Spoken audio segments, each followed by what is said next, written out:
both of you, first of all, like how the project came about, and just a little bit, maybe talk a little bit about how you made it, because I know that you only had maybe a month to get all of that footage, so it must have been quite a pressurized time. So I'm going to give you my mic and then you can both. Well, I was actually at my final year of my BA of graphic design here, and I wanted to do a photography book showing just images of gay women in London, Madrid, and Berlin. And so I told Paula about the idea, and she said, "Oh, that's a great idea. I'll write the text for the book." So we just started like writing stuff and taking images and thinking how to get it together.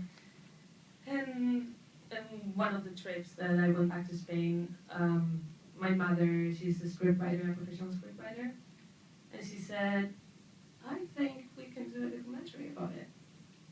And we tried to get like funding, and we started like knocking on people's doors to see what we could do. And finally we met some people that was willing to produce a film, and it's been privately funded. And that's how we started.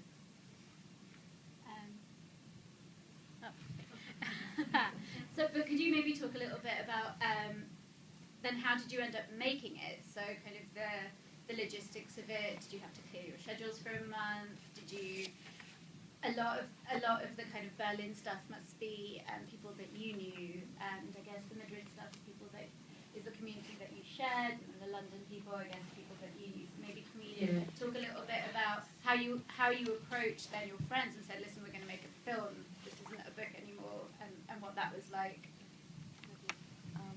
Yeah, I mean, basically we decided to have this month's schedule, which was very, very little time to shoot all these materials, so we really had to, well, yeah, I did approach basically all my friends and asked them to participate, which was, yeah, it was stressful, I think, in a way, but I mean, finally. Yeah, I think in a way, because we had the money, we were like, let's do it now.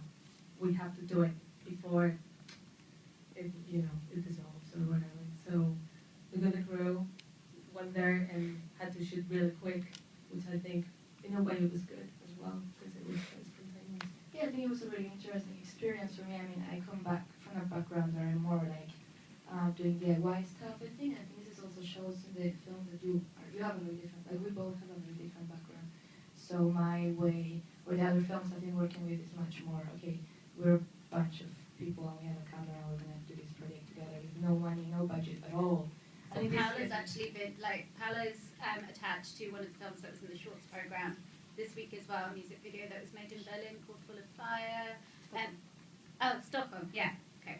That's right, the filmmaker lives in Berlin, sorry. And then also there's, last year you may have seen her in Sisterhood and Mummy's Coming. So, comes from a very different background in terms of the kind of work that we've seen at the festival from you before, so. For me, it was really, really interesting to work with a team of people that did not relate to the themes that we're dealing with in the project. So it was for me it was, yeah, it's just a very different frame of working when you're working with very good technical professionals. They're framing and sound and everything's like fantastic. You have no problems with this, but you don't relate or don't feel like that it's not a project where everyone is.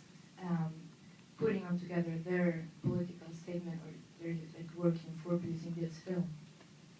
Yeah. I mean, it started from scratch really, and we just started talking to people about it from the industry, asking them if they know any young people that would like to collaborate with us in the project. We thought it was going to be small and more, but then all of a sudden, these really amazing professionals were really interested in working in something different and something that for them it was exciting and fresh in a way, and they all said, "I want to do it." And then some the next technician as well. I mean, it's a really beautifully made piece. So maybe we could ask Sara a little bit about what it was like working on it in terms of a crew.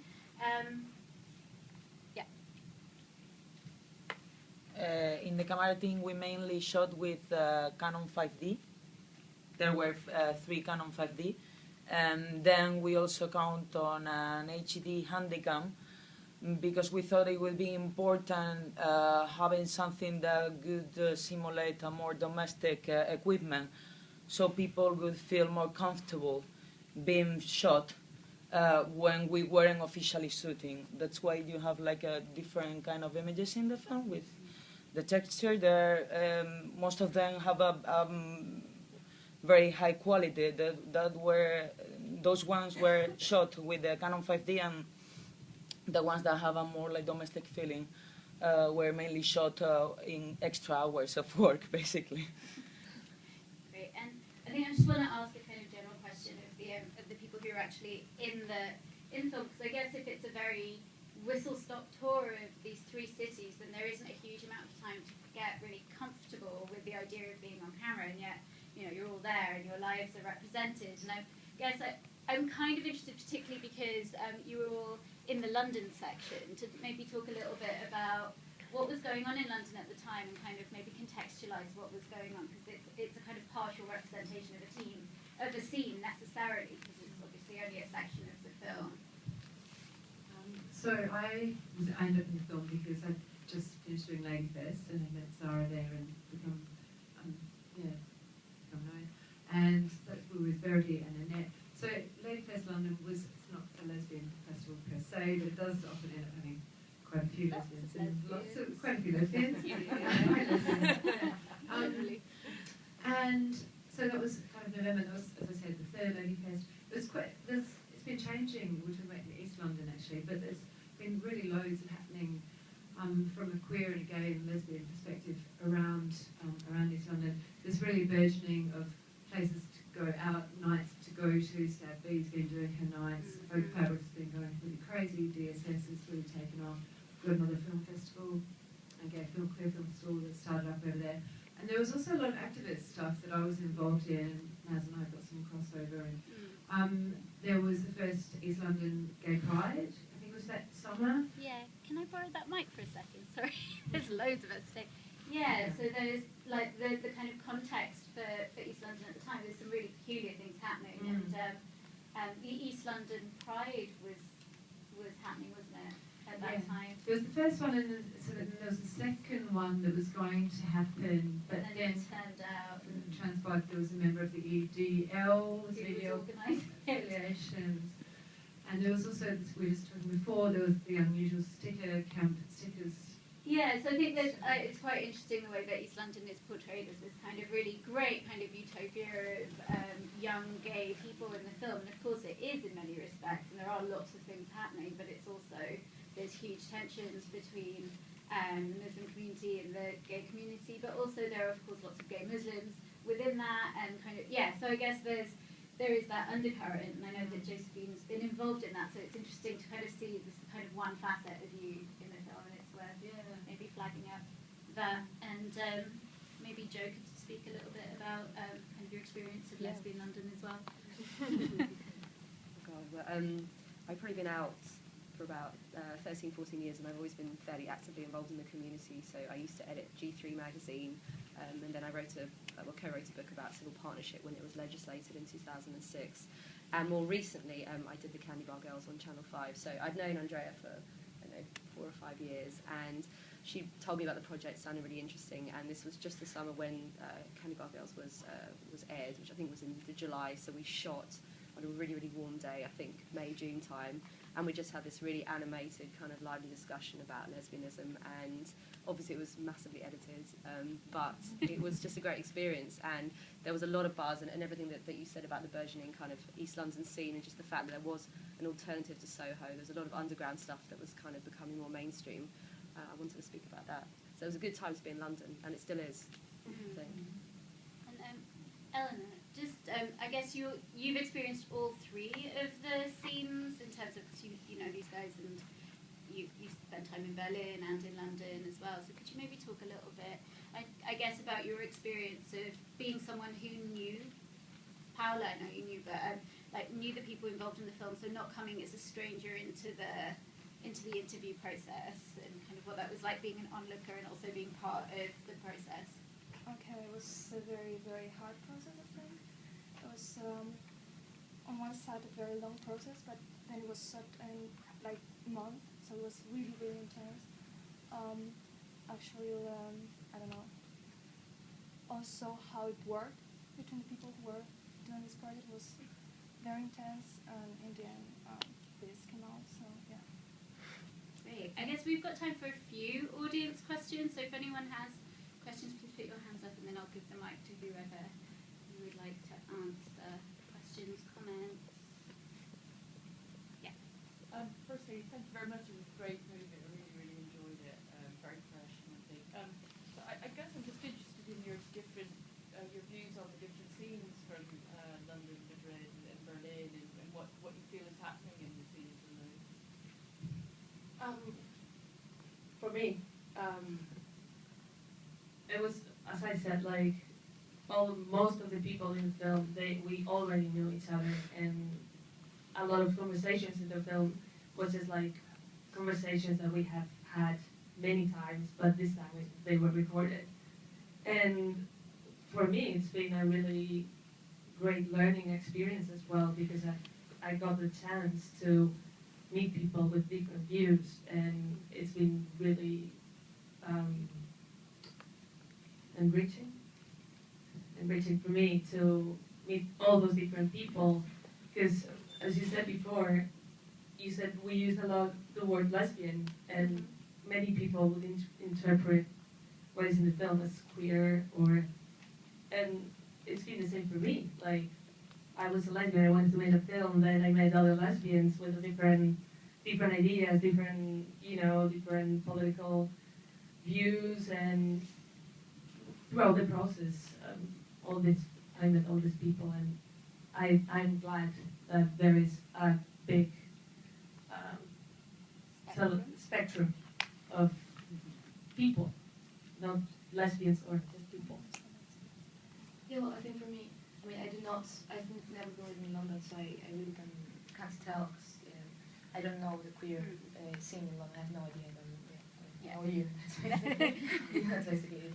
So, yeah, for me, but I do notice a very big difference, which I think, for my experience, I think a big difference from London and Berlin is the money you have to spend to live in a city. I mean, Berlin is a very cheap city. Still, it's being gentrified, and rents are getting higher, blah, blah, blah.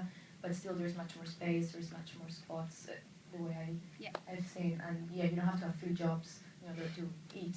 Like, you could just, I don't know, kind of survive. And there's a big network of people where if for some month I don't come to the end of the month, I don't have money, I can just go somewhere where I know I will get food, and so I think that's a very big difference. Yeah. I would say. And yeah, regarding Madrid, also I haven't been living in Madrid for the last 8 years, and I'm actually also not really aware of it, or like I don't really know queer people in Madrid, so I also cannot talk so much about that. But I know there's a big queer scene in Barcelona. Yeah, that's the thing. I guess even what we showed in the film doesn't represent the Madrid scene or the Berlin scene. It's just our view from our eyes of what we knew, and we just wanted to show it, so it's still there for people who want to watch it. Which is really a shame that we do not talk about this so much. We wanted to have a last scene where we kind of did this reflection about the process of doing it live. At the end, we didn't make it to the end cut. But yeah, for me, there's some stuff appearing in the movie that I think it's really interesting, but it doesn't get verbalized or what do you say? Yeah, exactly. It's like addressed such.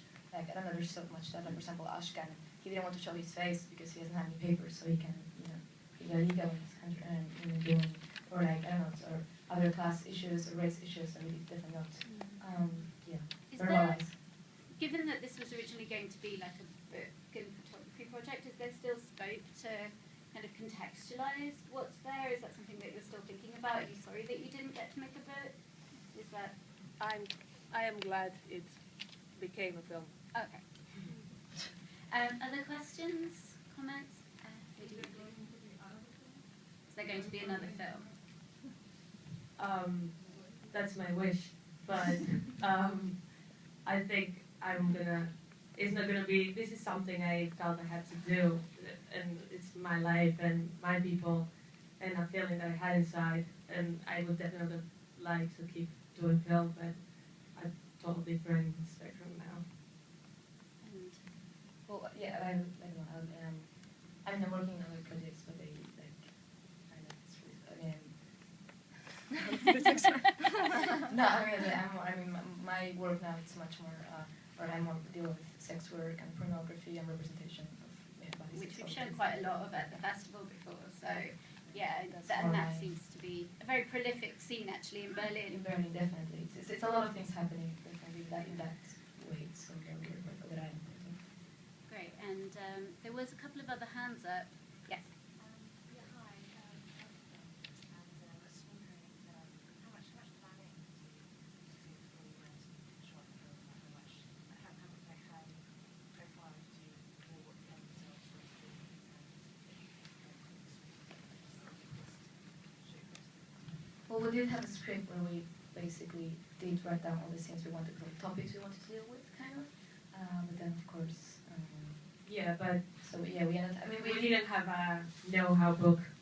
We just went out there and Well, we did have. Well, we ended up having a feature film schedule. So we kind of. I mean, so this was like, yeah. we were really trying to go and aim for, get the target lines. But yeah, this was. We started working in Christmas. I think that was the first time we met.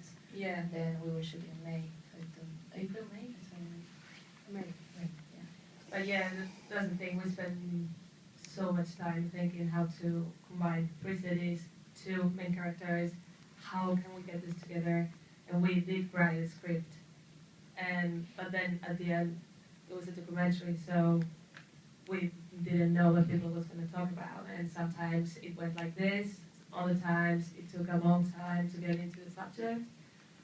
But yeah. I think maybe time for 2 more questions. So If you just concentrate on speaking French, you'll notice that you kind of like generational catalog.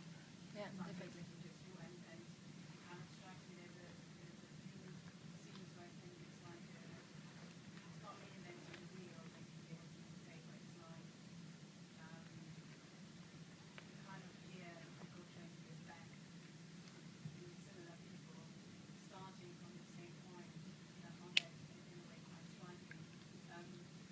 Was it just because it's your impression of your experience that you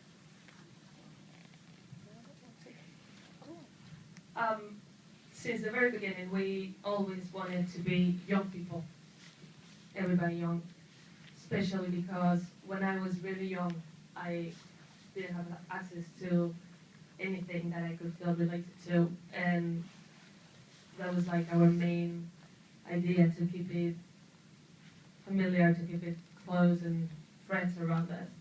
And yeah, I think you mean that older people can hear stories from other people that is young now with the same problems. Is that what you mean? Yes, it kind of seems that you could take you and place you 20 years ago, and you would have the same stories. And what I find striking is then that you, for example, say had very little public images to when you kind of found yourself as lesbian, but they were there somewhere. So it's just I was just curious about it. No, I think it's very important you bring up this subject because there's definitely a great lack of contextualization and like this what you were talking about before, the history, like where we come from, what's our references, and I think in a way, yeah, we do. I mean, this is your reality. Like you're like, yeah, but I did not have a reference to that. I do not know, older lesbians or older. it's very difficult to access sometimes. I mean, I guess like within the context of the festival, it feels slightly easier because you've got these films from of people who are telling their stories from 20 years ago side by side with kind of new stories. But I guess those stories are quite difficult to access, and it is striking and kind of depressing that you could put these people 20 years ago and they'd be saying the same thing. And that's something about, I don't know, maybe we all do need to share our stories better in some way. But, Yeah, and maybe make an interest, and like it's hard to access this story, so you have to really search for them. Yeah. So you need the interest and the power They to are take there. the time to research and go for them and relate to them and try to build that instead of starting from zero over and over again. So, yeah. Okay, And last question at the front. It's more a quick comment, really, about the thing about contextualising it in terms of, you know, I've been a lesbian since I was 12 and I'm now 56. So you've got you've got a whole huge audience of people here at the London Lesbian Gay Film Festival who may be willing to take part in some sort of, you know, like lesbian history, which starts and ends up with you. Starts with much older than me even, and ends up with you. And maybe that's something that the LGBT Film Festival, or whatever it's going to be called in the future, could actually, you know, because you've got all the people here. Is there a filmmaker here who wants to make this film for us? Oh, Joan Nethel? Yeah. Oh, yeah. I guess there is some work being done with sharing stories. I guess within the context of a film festival, you expect it to be done in a film, through the medium of film. But I know there are a lot of conversations going on between different generations, just within certain sections of queer London. But there does need to be more of it. And you're right. And you know, sort of we should be accessing the audience better and trying to work on projects. And because social media has changed so much in the last 10 years, you know, like for us, I mean, we didn't have a camera, you know, or access to, you know, that kind of equipment when we were your age, and we sat around and talked a lot, you know. Yeah. I mean, maybe that's something that we can work on. Yeah, sure. Well, I think still a lot of people of our age still doesn't have access to. I think we are really lucky and really privileged that we had the chance to actually make something like this. I don't know, just on a heartening note, I was just thinking about the other end of the age range. I hear more stories of kids coming out at younger and younger ages. And there's actually a school in Stoke Newington that has gay pride. Yeah, we have a GSA at our school. I have a day job as well, so we have a gay straight alliance at my school. There are several in London now. The Stoke Newington school has a gay pride. There's lots of there was another teacher who was here that said that their school had a referendum on gay marriage at the school, and they all came out in favour. You know, so there is lots of stuff going on, and there is things like the Lesbian Archive in Glasgow at the Women's Library where people are depositing their stuff. And I've said this before at different screenings, but please do just kind of label your stuff, catalogue it in some way and give it to them, because otherwise we're not going to have a history to look back on. I mean, you mentioned Joan Nethel. The Lesbian History Archive in New York has this slideshow of images that Joan Nethel was touring last year. It was only last year, wasn't it? And we had her come and speak at the Lambeth Women's Project. But those images were pictures that people who had died, their families had given them to the Lesbian History Archive, so they weren't labelled. They were just, kind of people who thought, oh, well, I think so-and-so Aunt Maud was a lesbian, let's give her stuff to the Lesbian History Archive. But you don't know, you're interpreting what's there. And I think it's really important that we do kind of start creating these archives and supporting them before they kind of disappear, because the Women's Library in London is disappearing. The Feminist Library in London is kind of probably going to succumb to damp or something quite soon. We need to... Lambeth Women's Project is gone. So, sort of it is partly about access and about people. It's not just a young person's job to go and find it, but for the older people's job, make it visible, share it. We do actually want to hear. And certainly school-age children do what they want to know. So, yeah, it's probably a good place to end. Yes. Thanks so much for coming. Thanks all of you for being here.